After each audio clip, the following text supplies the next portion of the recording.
오늘은 기적을 만드는 부활의 증인들이라는 제목으로 말씀을 생각해 보기를 원합니다.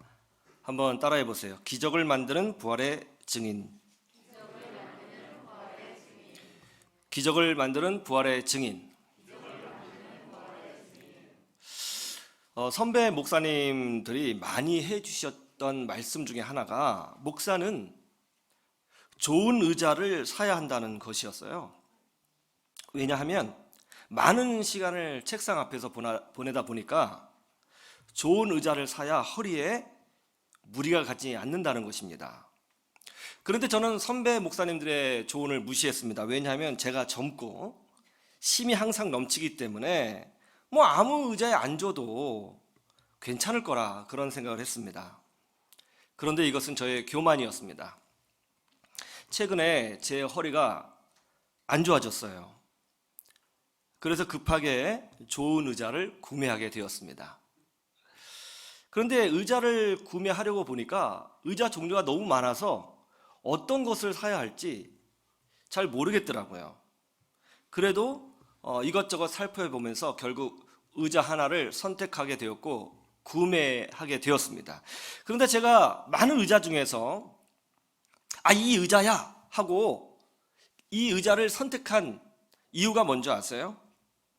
가격이 아니었습니다. 물론 가격이 중요하지만 이 의자를 선택한 이유는 가격이 아니었어요. 그러면 상품의 기능이냐? 물론 꼼꼼히 살펴봤지만 상품의 기능도 아니었습니다. 이 의자가 딱 좋겠어 라고 이 의자를 선택한 이유는 뭐냐면 별점이 몇 개냐, 구매 후기가 뭐냐 였습니다. 별점 5개부터 별점 1까지 꼼꼼하게 구매 후기를 다 읽어봤습니다. 왜 제가 의자 하나를 구매하는데 회사의 광고가 아니라 후기를 읽어봤을까요? 회사 광고는 어차피 장사꾼이 팔려고 하는 광고이고 자기에게 유리한 것만 말할 거잖아요. 신뢰가 잘 가지 않았습니다. 그런데 실제로 이 의자에 앉아본 사람들의 후기, 앉아본 사람들의 평가가 훨씬 더 진실해 보이고 진짜같이 느껴진 것이죠. 그래서 다 읽어봤습니다. 꼼꼼히 읽어봤어요. 그리고 이 의자 앉아본 사람들이 이런 평가를 하니까 이거 정말 좋은 의자구나 해서 이 의자를 구매한 거예요. 사람들은 증인들의 고백을 듣고 싶어 합니다. 직접 목격하고 체험한 사람들의 이야기, 직접 경험한 사람들의 그 증인들의 고백, 그 증인들의 이야기를 듣고 싶어 하는 거예요. 많은 분들이 가정 복음화를 위해서 기도하죠. 우리 자녀들이 예수님 잘 믿고 하나님의 축복을 받기 위해서 기도합니다.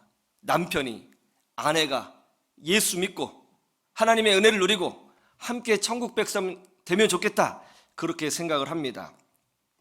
그런데 이런 이야기들을 많이 하세요. 목사님, 다른 사람 전도하는 건 쉬운데 가족 전도가 제일 힘들어요. 완전 왼수예요.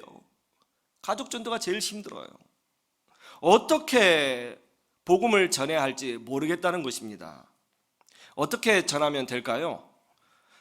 바로 우리가 부활하시고 다시 사시고 능력으로 우리와 함께 하시는 그 예수님을 경험했잖아요.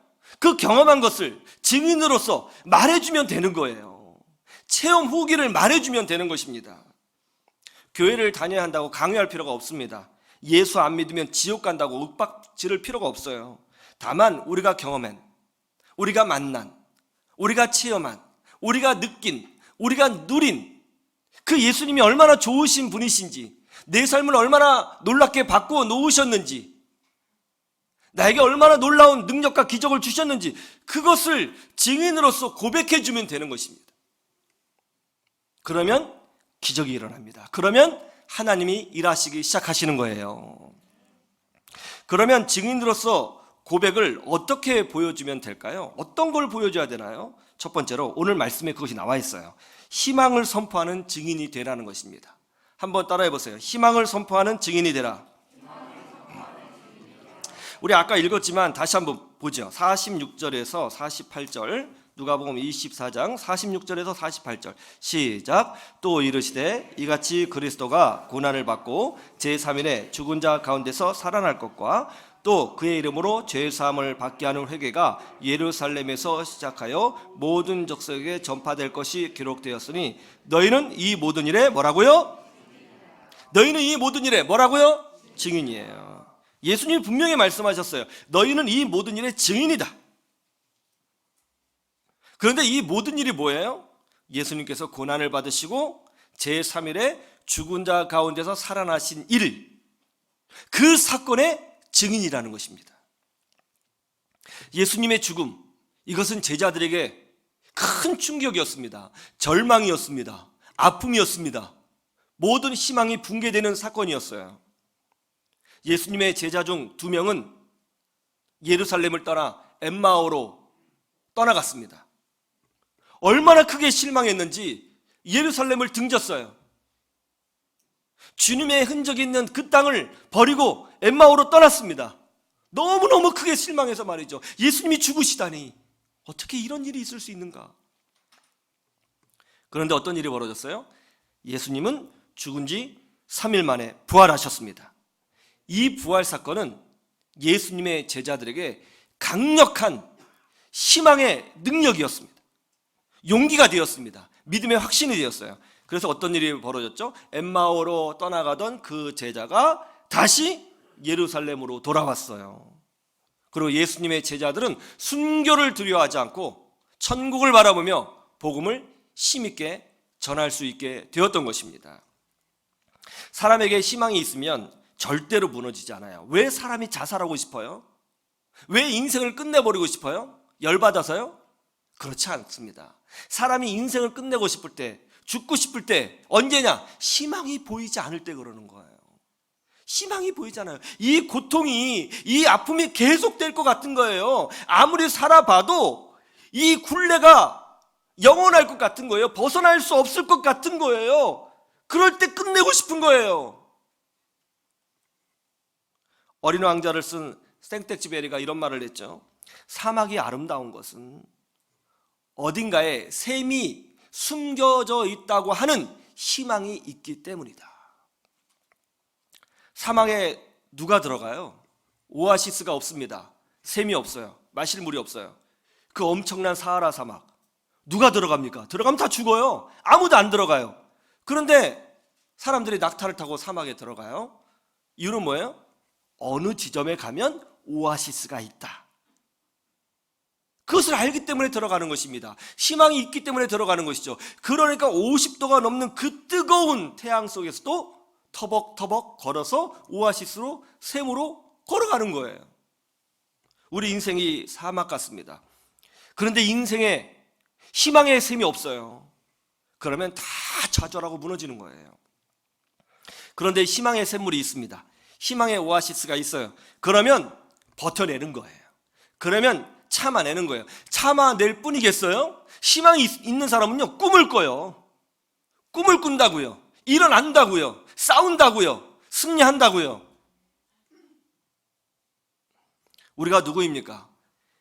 예수님의 부활을 목격한 사람이에요. 예수님의 부활 희망을 경험한 증인들입니다. 그러므로 우리는 예수님이 우리에게 주신 희망이 무엇인지를 주변 사람들에게 간증하고 보여주는 증인으로서의 삶을 살아야 되는 것입니다. 2년 전에 한 집사님에게서 전화를 제게 걸어왔습니다.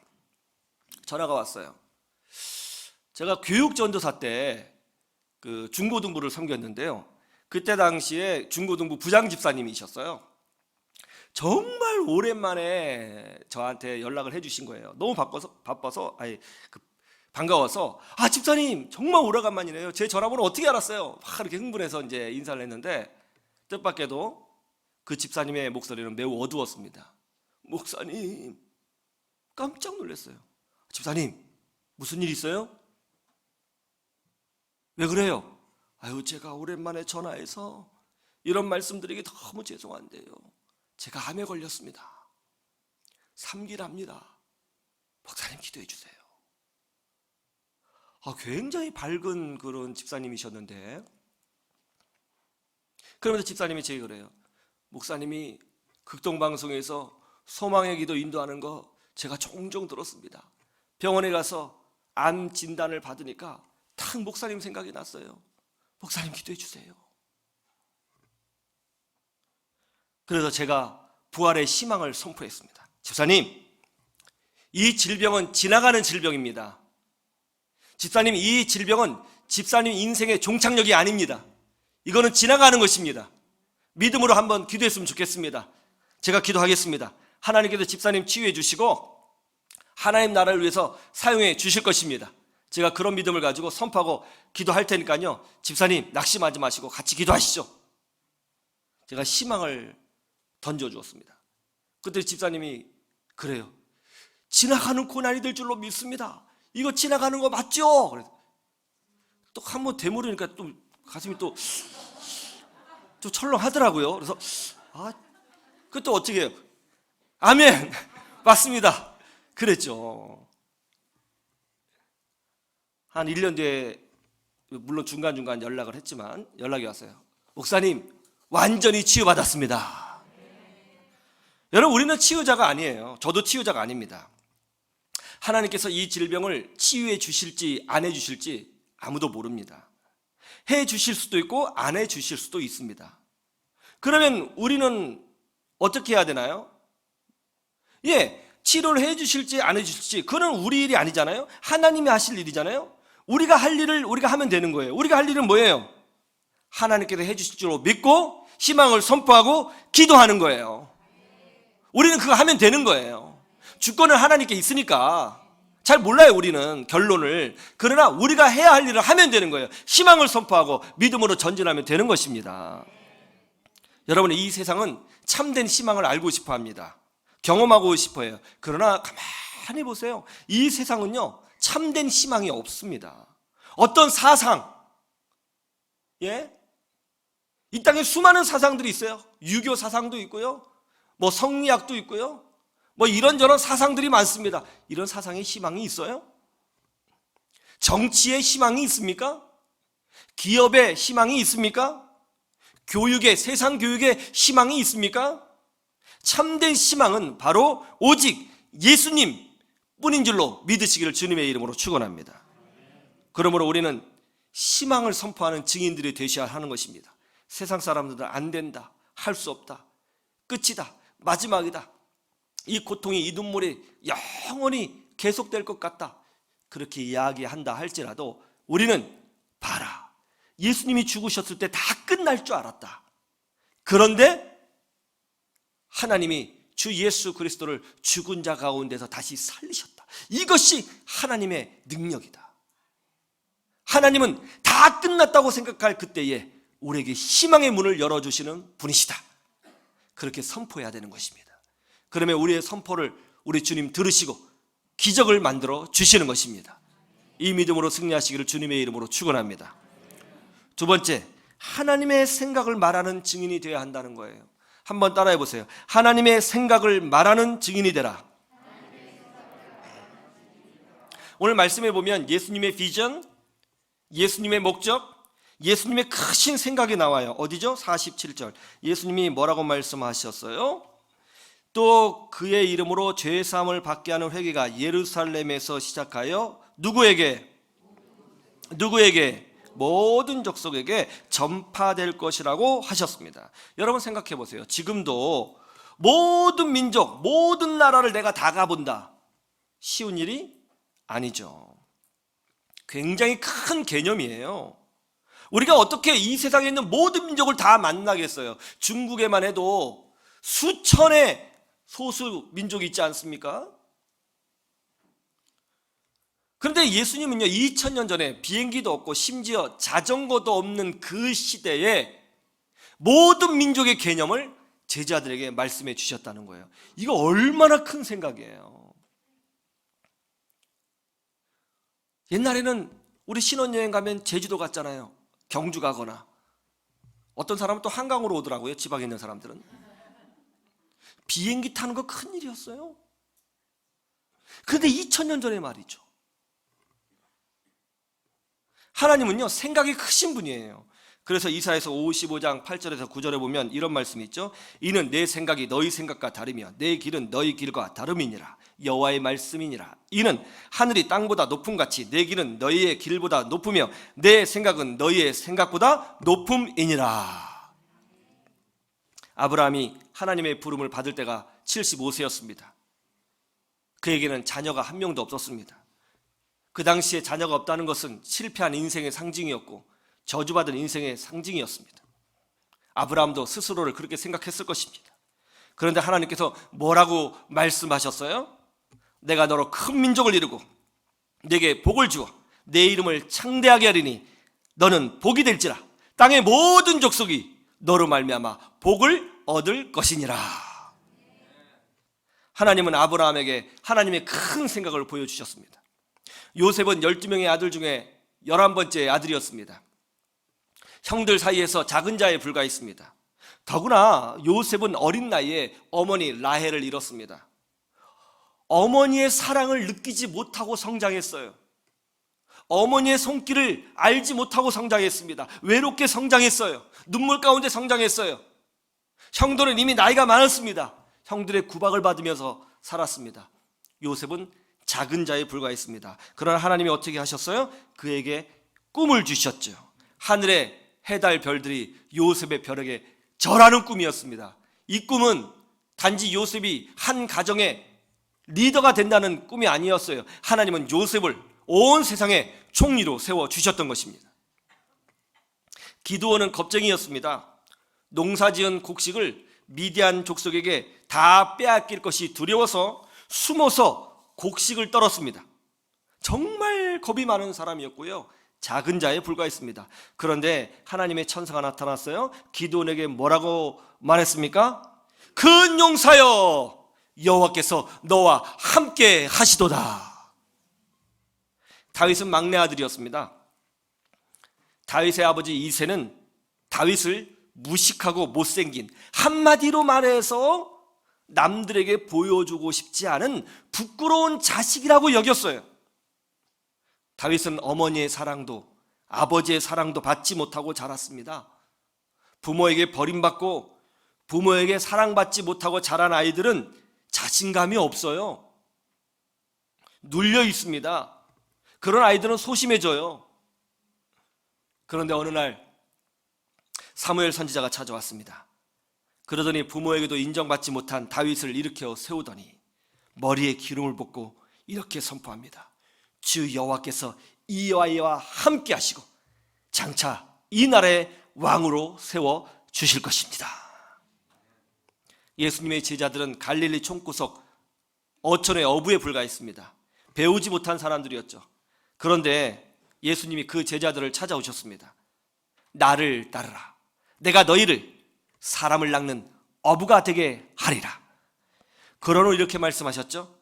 너희는 가서 모든 민족을 제자로 삼아 아버지와 아들과 성령의 이름으로 세례를 주고. 이 얼마나 큰 개념이에요. 1970년대 우리나라는 세계에서 가장 가난한 나라였죠. 아스팔트 도로가 얼마 없었습니다. 다 비포장도로였어요. 전기도 없었어요. 수돗물도 없어서 우물이나 뽀까뽀까뽀까뽀 하는 이 펌프질로 물을 얻었습니다. 아이들이 입을 옷도 별로 없었습니다. 신발도 없었습니다. 책, 연필, 지우개, 공책 그런 거 별로 없었어요. 정말 가난했어요.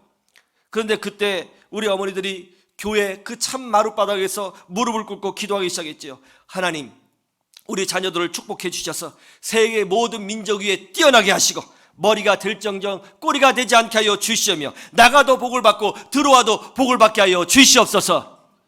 저 어렸을 때요, 이 기도요 수천 수만 번 들었어요. 공식이에요, 공식. 어떤 일이 일어났어요? 세계 젊은이들이 한국말을 배우겠다고 줄을 서고 있습니다. 한국말을. 제가 정말 잘 가르쳐 줄 수 있을 것 같은데. 세계에서 가장 가난했던 그 나라가 세계에서 가장 부유한 나라가 되었어요. 전 세계 국제기관의 수장들이 한국인입니다. 세계 사람들이 한국을 작게 보지 않습니다. 큰 나라로 보고 있습니다. 불과 몇십 년 만에 이런 엄청난 일이 일어났어요. 하나님의 은혜인 줄로 믿습니다. 어머니의 기도 덕분인 줄로 믿습니다. 여러분, 기적은요 교회에서부터 시작되는 거예요. 따라해보세요. 기적은 교회에서부터 시작된다. 그래서 우리 어머니들은요 교회를 소중히 여겼어요. 땅 팔고 밥 팔아서 교회 지었습니다. 그리고 그 바닥에서 기도했습니다. 눈물 흘렸습니다. 자녀들을 양육했습니다. 하나님이 이 나라를 이렇게 축복해 주신 것입니다. 우리는 작은 생각을 선포하는 사람들이 아닙니다. 하나님의 큰 생각을 보여주는 증인들로 살아야 되는 것입니다.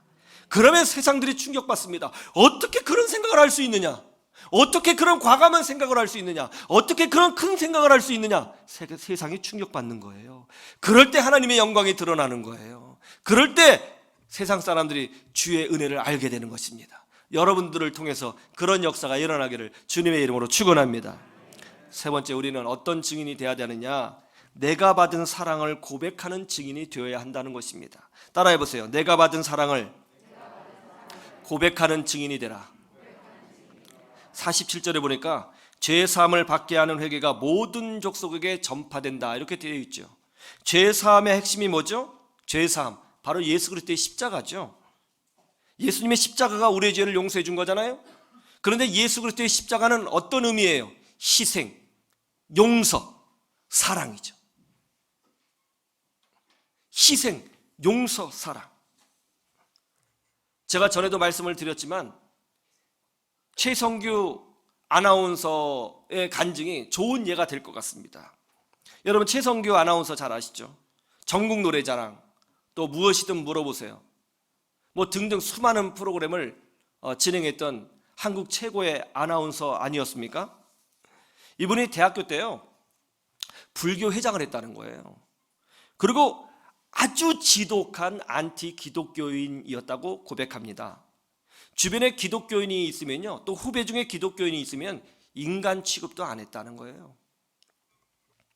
1993년 어느 날 방송을 진행하고 있는데 급하게 병원에서 연락이 왔습니다.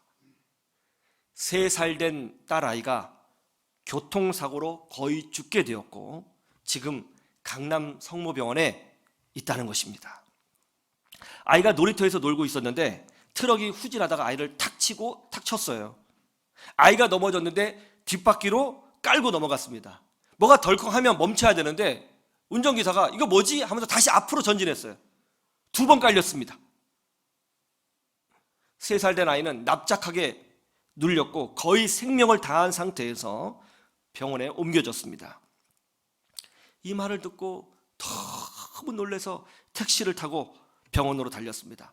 빨리 달리면 여의도에서 강남 성모병원까지 15분 아니면 20분이면 도착할 수 있는데 거리에, 도로에 차가 꽉 막혀 있더라는 거예요. 교통체증이 너무 심했습니다. 1시간이 넘어도 도착하지 못했어요. 속이 타들어가는 것 같았답니다. 너무 미칠 것 같았대요. 어떻게 할 수가 없었더라는 것입니다. 그래서 차 안에서 큰 소리로 울부짖었다고 합니다. 하나님, 제발, 제발요, 제 아이를 살려주세요. 하나님 살려주세요. 평생 안티기독교인이고 불교였던 사람이, 참 희한하죠? 여러분, 사람의 마음에는요 본능적으로 하나님을 아는 지식이 들어있어요.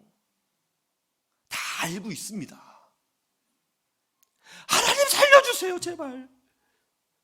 제가 무엇이든지 다 하겠습니다. 살려주세요. 그렇게 차 안에서 하나님을 찾으며 절규했답니다. 병원에 도착했습니다. 딸아이는 이미 죽어서 의사들이 신천으로 아이를 덮어놓았답니다. 반미치광이가 되어서 아이에게 다가가 아이를 덮고 있는 흰천을 거두었습니다. 아이를 보는데 아침에 봤던 그 모습 그대로 누워있대요. 그때 그 옷 그대로 입고 있더라는 거예요. 그리고 엄마가 머리 이쁘게 해준다고 고데기로 머리를 이렇게 웨이브를 전놨는데, 곱슬곱슬하게 해놨는데 그 모습 그대로 있더라는 거예요. 아이가 딸을 부둥켜 안고 딸을 부르면서 울었답니다. 얘야, 아빠 왔어. 아빠 왔어. 이제 집에 가자. 아빠랑 집에 가자. 아빠 왔어. 눈 떠봐. 집에 가자. 여기 왜 있어? 집에 가야지. 집에 가야지. 아이는 대답이 없었어요. 절거하며 기도했습니다. 하나님 제발요. 제가 잘못했습니다. 살려주세요. 제가 뭐든 다 하겠습니다. 살려주세요. 살려주세요. 막 절거하면서 하나님을 찾고 기도하는데 자기 느낌에 딸아이의 손이 따뜻해지는 것이 느껴지더라는 거예요. 그래서 우리 딸아이의 손이 따뜻해졌다. 그 의사들을 불렀대요. 우리 지금 딸아이가 손이 따뜻해졌다고 빨리 와보라고. 그러니까 아무도 안 오더랍니다. 아무도 안 오더래요. 지금 따뜻해진다고 아무도 안 오더래요. 자기 느낌에 애가 살아나는 것 같아도 우리에게 살아나는가 보다. 살아난다. 주변 사람들이 말리더라는 거예요. 근데 느낌에 애가 뭐가 숨을 쉬고 싶어 하는데 못 쉬는 것처럼 느껴졌어요. 그래서 애가 숨을 쉬려나? 그래서 입을 이렇게 쫙 벌려가지고 손가락을 입 안으로 콱 넣더니 애가 갑자기 콱콱콱 하면서 팍 하는데 주먹만한 핏대기를 팍 쏟아내더라는 거예요. 그러면서